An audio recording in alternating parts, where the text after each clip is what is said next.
Out with the old and in with the new. 1 year fades and a new year is ushered in. Happens every year. As old as time itself. And I began to think of that very night. My mother allowed me to stay awake. Do you remember the first one? The first New Year that you stayed up for? Well, I do. 1962 magically turned to 1963. And that was 31 years ago. Oh, sorry, 61 years ago. Of course, I fell asleep. My mother had to wake me up. I had no idea where I was, but I did see the ball go down. And anybody that said you want to watch the ball go down, dress warmly, because it won't be anything but freezing cold over there in Times Square. All over the world, people come. I've never wanted to do that because I don't like cold weather. And my friend who did do it said that the NYPD closes off all of the avenues to go in or out of Times Square 12 hours before the ball drops. So you can get in there, get your nice spot, but then you stay there. And I don't know how I would do that. I mean, would you?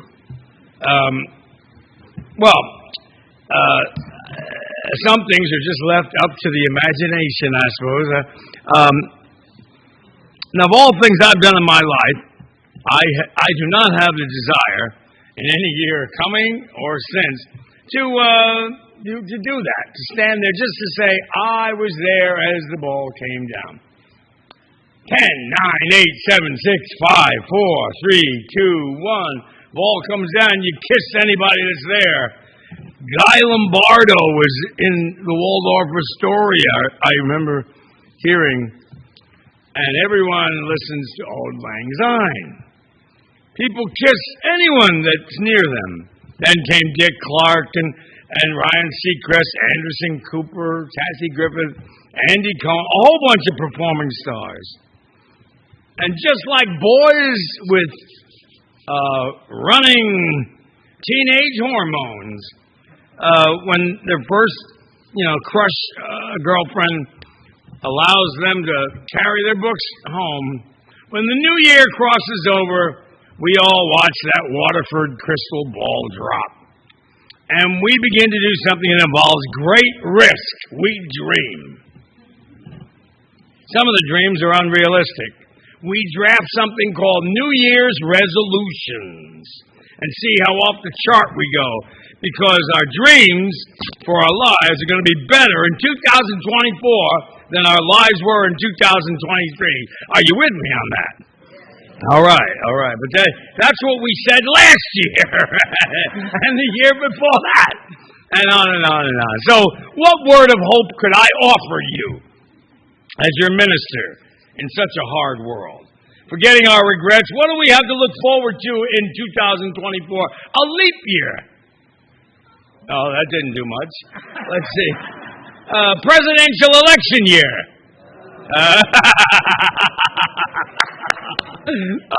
Mortgage rates going up again. Gas is climbing again. My grocery bill at Publix is skyrocketing. And poor people are getting poor in the black hole economy of what sees 1% of the privileged elite turning their backs on 99% of the population. It's a moral disgrace that most people serving in Congress as our elected officials become millionaires when they serve. They have access to insider trading without legal penalties, and they have full health care coverage, but won't vote the same goodies to the people who elected them to office. 85% of inmates in our prisons are African American men between the ages of 19 and 45. To many people, criminal behavior from these congresspeople and senators is easy to overlook. But the U.S. Constitution is obsolete to them and ought to be ignored. And along the way, we take stock of the mistakes we've made. We made so many mistakes, it's a miracle we got to this point as we wax nostalgic. I feel like Frank Sinatra right now singing, regrets, I had a few. See, I don't have his voice. That's one regret I have. Woulda, coulda, shoulda, had, oughta, didn't. There are many things we wish we could have done, should have done, almost never did do, never think about the things of our past that we did right. We come to believe that time itself is demonic, and we become anxious that the opportunity which once was ours and within our grasp has now passed us by. And deep down, we're pretty hard on ourselves. I know a lot of people very hard on themselves. I should have married her. I should have taken that job. I should have squirreled away that little nest egg for emergencies. I should have visited Mom more frequently, and she died of COVID. Remember that first Willy Wonka movie with Gene Wilder? Gene tells everyone there's so much time and so little to do. The suspense is killing me. I hope it never ends. No one should ever doubt what no one is sure about. The human spirit of Unitarian Universalism breathes on us that we might be the remnant. We might call the meeting. That we might wail. That we might all have a small part in repairing the breach in this great nation. And never take for granted the freedoms that we all have earned and have a right to enjoy. Approaching this year, 2024, requires a thoughtful and provocative mindset. I come up with a few suggestions that we should. Can I share some of these with you? See, we on cue. See, right? On cue. Reflect on the past. Number one, start by reflecting on the previous years. Consider what did work well for you and what didn't. Reflecting on the past provides the insights, foundation for personal and professional growth. Set some goals. That's not necessarily resolutions. Goals should be aligned with your values, of your aspirations and your overall vision. Break them down into little milestones and make them manageable. Number three, embrace change and adaptability. We are living in a fast-paced world. Change is inevitable. Change. We got all kinds of changes. We have atmospheric changes. We have change of our own particular personal self. We have midlife crisis changes. I've read about that. I don't know. Embrace them. Stay open-minded. Be flexible. And be resistant to change that hinders progress or opportunities. Number four, prioritize well-being. Your physical, your mental, your emotional well-being. Take care of yourself. Take care of your health by establishing a balanced lifestyle, nutritious meals, exercise, adequate sleep. I don't do half of those things. I need to do more. Number five, cultivate resilience. Resilience is the ability to bounce back from setbacks. Have you had any setbacks in your life? Oh, yes, you did. I know you did. You want to hear some of mine? No, you don't. Oh, no, you don't. But we know. Develop those resistance. Build a strong support system. Seek mentorship. And learn from your failures. Cultivate a positive mindset. Focus on solutions rather than dwell on the problem. And number six, enhance your skills and your knowledge. Keep learning. Keep going to school. Audit some of those courses that don't cost anything. Identify areas where you can improve and expand your knowledge and your expertise. Number seven, foster meaningful relationships. Engage in active listening and empathy and effective communication to foster connections. Number eight, embrace diversity and inclusion. In a world that is becoming increasingly diverse, embrace inclusivity in all aspects of life. Number nine, contribute to your community. We got a lot out here to be part of. Whether it's volunteer work, mentoring, supporting local initiatives, find ways to give back. And then you will have purpose and fulfillment. The number 10, Plan your future. If you fail to plan, you have planned to.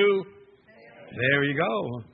Now, while it's important to live in the present, plan your career. Develop a long-term vision. I've asked people, and they look at me with stunned faces, what's your plan for you in 5 years? 5 years from now, where will you be? What will you be doing?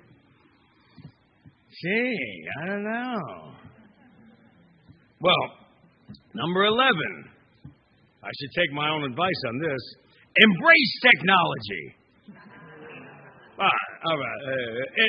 We live in a digital world. We need to leverage its potential. We need to explore new tools and platforms in personal and professional lives. 12, practice gratitude. Cultivate a sense of gratitude.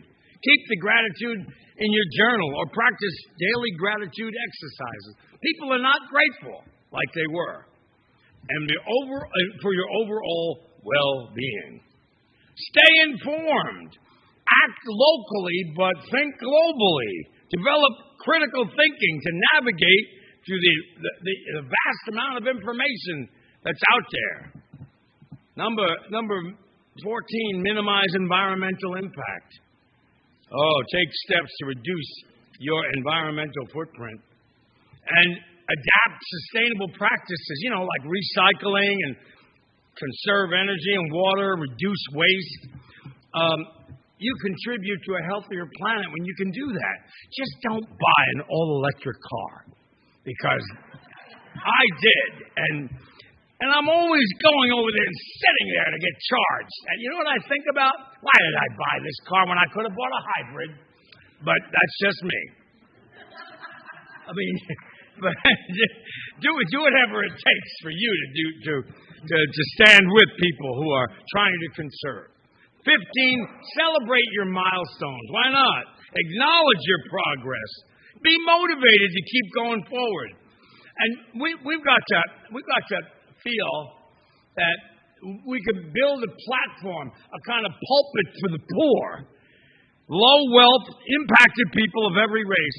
Not people who speak for poor people, but them speaking, turning this nation's ears into and their eyes into knowing, making them have the faces so that seeing the faces of other Americans can turn the hearts and the moral focus and the agenda and the narrative of this nation around. And there's no time to waste.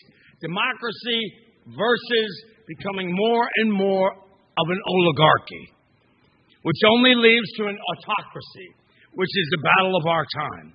We must escalate the nonviolent moral struggle for equality.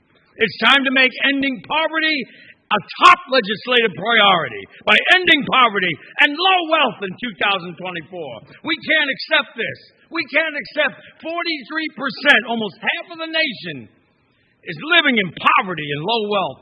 We can't accept millions of people that don't have health care. We can't accept resegregation of public schools happening in a greater way than 1970s. We can't accept the outright attack on the fundamentals of our democracy. There's infrastructure we must protect. The infrastructure of the democracy voting. The infrastructure of our daily lives, which is education, wages, and health care, housing and immigration reform. And we must protect the infrastructure of our roads and our bridges and our technologies, not one, but all. We must ensure that the legislation was passed and did improve the conditions of 140 million people during the pandemic, showing you invest in the communities. It can change reality. It can. But it must be expanded. We must expand the protection for first responders and frontline workers. We must have guaranteed income expansions. We must increase the minimum wage and expansions of unemployment and insurance and resources for daycare and childcare. Social welfare programs like SNAP and WIC and child tax credit, earned income tax credit. We must resist. We must resist the selfishness and insist on moratoriums on people who are evicted. Did you ever watch somebody get evicted? It is horrendous. and make sure that we expand to include undocumented immigrants, not illegal aliens, undocumented immigrants. Because this country is all people, not just white citizens, have equal protection under the law according to the 14th Amendment. It's time. It's 2024, and we can use the power of deficit spending, economists say, to invest and meet these pressing needs of the 140 million plus poor and low-wealth people, because that deficit spending will come back tenfold. It will spur growth, and we can't keep saying, well, we don't do that. We do it to make money in wars. We do it for tax cuts to the wealthy.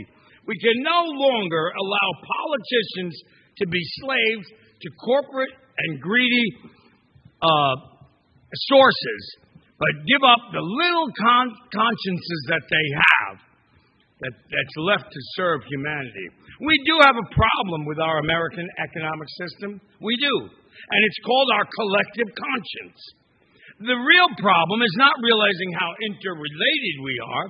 It's to guarantee quality health care for all through the expansion of Medicaid and Medicare and enacting a single-payer universal health care. The very thing that every senator, every congressperson gets just because they got elected. They get the best health care. And when they get elected, that should be the same for all people. We got to guarantee safe and quality housing for all. Guarantee the right to water. We can't allow the continuing poisoning of the water where 4 million people up there in Michigan can get unleaded fuel, but they cannot drink unleaded water. We must enact relief from the student debt. Oh, it's a scandal. It's a real scandal that poor students, in order to go to college, must first pay those greedy bank interest loans. And then there's the medical debt, the housing debt, the utilities debt, and other household and personal debt that simply cannot be paid. We must enact comprehensive and just immigration reform, requiring immigration reform reversal of mandatory detentions and deportations, child detentions, family separations. It's a scandal. And instead, we must reunite families and ensure regular, timely access to legal documentation and residency. Expand the eligibility and programs to include immigrants who keep giving so much to this country. There's a man, remember I told you about the tree that fell? An immigrant removed that tree, just so you know. It was an immigrant who removed it. The border crossed us, immigrants say.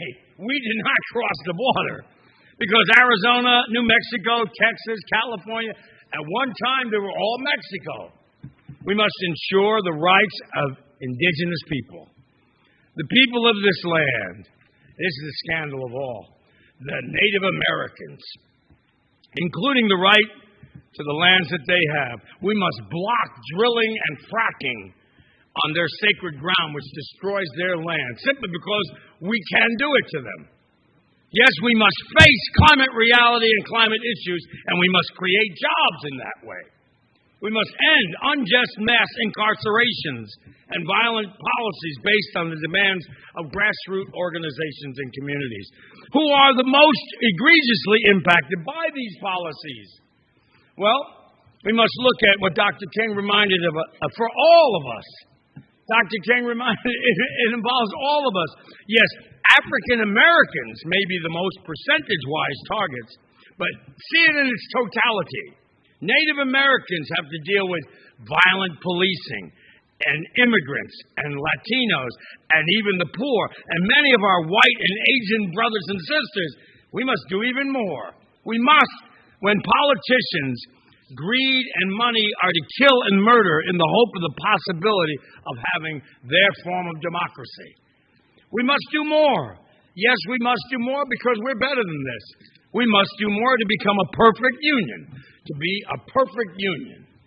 You know, the truth of the matter is, there's a whole lot of history that we can, in fact, come together. We have to come together. We can't stay in our selfish, safe places anymore. The truth is, when women were rejected, they didn't have the right to vote, but Sojourner Truth and Lucretia Mott and others came, and they won the right in 1920 to vote. And when slavery was in the land, William Lloyd Garrison, a white man, together with Frederick Douglass and others, and Harriet Tubman, they formed the Fusion Movement, and they abolished slavery. Plessy versus Ferguson, they thought it looked like he had won victories. But then a rejected lawyer by the name of Thurgood Marshall stood up, and he almost didn't make it out of law school. He got together with white lawyers and black lawyers and Jewish lawyers and Christian lawyers, and they changed this nation. When apartheid was at its highest, Matiba, Nelson Mandela, who was rejected, got together with the mothers of South Africa, together with Bishop Tutu and the Anglicans, and Peter Story, the white man of Methodists. And they brought together, they brought all of that together, and they turned apartheid around. Turned it around, they did. They came together, just as every race and color and creed must come together. That's the only way that there'll be an attempt towards a more perfect union. We have to come together. The rejected must lead. And we must be with them wherever they are, caring for the poor and the living wages, health care for all, and environmental justice must come together. Unitarian Universalists must lead the revival, because America's poor and low-income people know that we face a crisis of possibility. They know that we cannot continue on the path. We can't do this. Pope Francis even said, one day today, we will see the world's never been so rich, and yet despite the abundance, poverty and inequality persists and grows, and in times of opulence, when it should be possible to end poverty. The powerful few want to keep people from doing that, and that's why Unitarian Universalists are bringing people together. It's time in 2024, because we've seen the monumental betrayal and the grotesque form of political malpractice. When we look at the ways in which poor people and low-wealth people, and too often, are being pushed aside, then they're being hurt and largely being denied. Too much of our politics has been weaponized. Too many people are being hurt. We must make sure that, particularly with our children, far too many don't see the Muslim child, the Christian child, the Jewish child, the black child, the white child, the native child, the brown child, the Latin child, and anything but sacred. They are very sacred. We have to work together, to hope together, to struggle together, to stand up for freedom together. We have to live and die together. So I want to remind you of something that Dr. King said in his last sermon. We revere what he said. I've been to the mountaintop. But before that, he said nothing would be more tempting than for us to turn around. Yes, we're not going back now. We must give ourselves to that movement. We must see that silence is betrayal. And one great rabbi, Rabbi Hessel, said, there's an evil which most of us condone. It is the evil of indifference. The evil of indifference to evil. And we remain neutral. It's not easy to move the wrongs. It's not easy to address evil that's insidious. We must exercise our human reality. And even the great Elie Wiesel, that all seminarians have read, Holocaust theology, he said, we must take sides.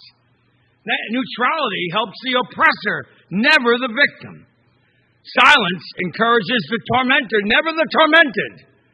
Sometimes we must interfere when human lives are endangered, when human dignity is in jeopardy, national borders and sensitivities become irrelevant. And whenever men and women are persecuted because of their race, we must take sides. We cannot simply stand on the sidelines and listen to a presidential candidate say that the reason for the Civil War was the way they governed the country. That was totally out of place. The reason for Civil War was slavery. And I wonder if that person learned that lesson. When I'm troubled, how hatred has ruined so many lives, I remember the words, let justice roll down like water and righteousness like a mighty stream. We're called to challenge injustice, to challenge lying, to challenge mistreatment of the poor, to challenge how people have been rejected. The violence and injustices are epidemic. Some people literally give up and saying, nah, what's the use?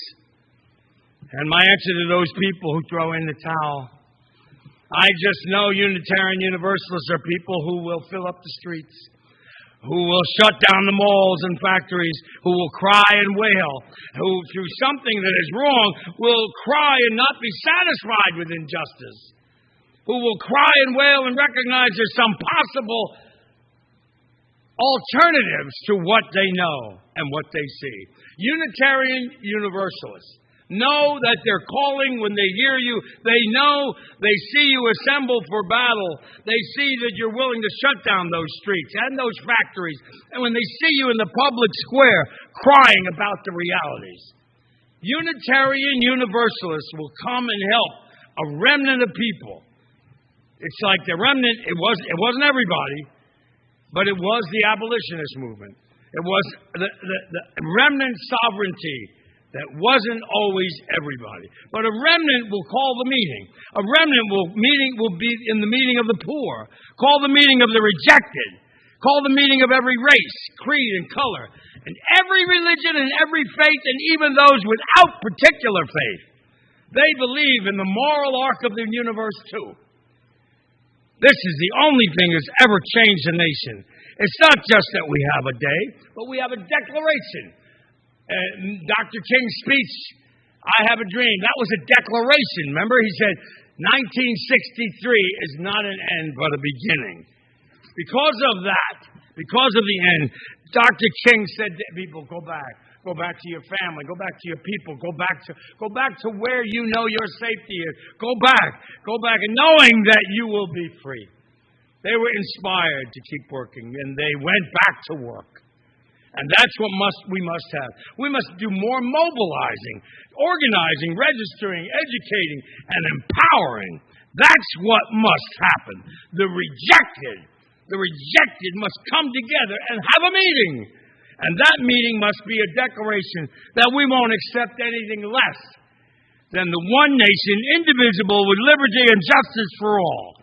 And the truth is, when we get together, when all of us who love to love get together, when a remnant of us who love justice get together, when a remnant of us who love lifting people get together, then we come out of our selfish places of the heart and come in to a coalition together.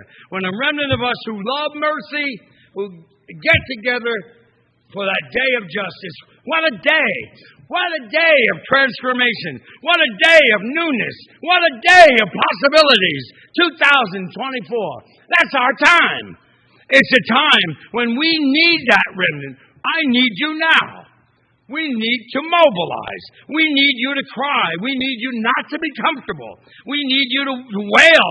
I need you to break this nation's heart with love, truth, and mercy, and call it to repentance and public policy. And if you do, you haven't even seen the fullness of the possibilities that can be accomplished. And I wish to invite you in the coming year together.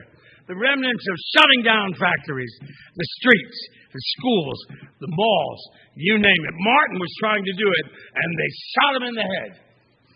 And sometimes I just feel, we could say to Martin, we got this now. You just support us and cheer us spiritually. We got this. Because we will not stop, as you didn't stop, wailing until the right is a reality, until justice rolls down like water and righteousness like a mighty stream. It's reflective. It's proactive. What a day that'll be. What a day when people will be able to see other people the same as they see themselves. What a day. And in conclusion, I must say, setting goals, embracing change, prioritizing, embracing diversity and inclusion, contributing to the community, and not just taking from the community, staying informed. We can make the difference. We can, most of the year, we can embark on a brand new way of living. We can look at 2024 as our year. Let's embark on the new year with optimism and determination and commitment to personal growth and personal impact. I pray and trust that you are with me on those factors. Happy New Year. Thank you.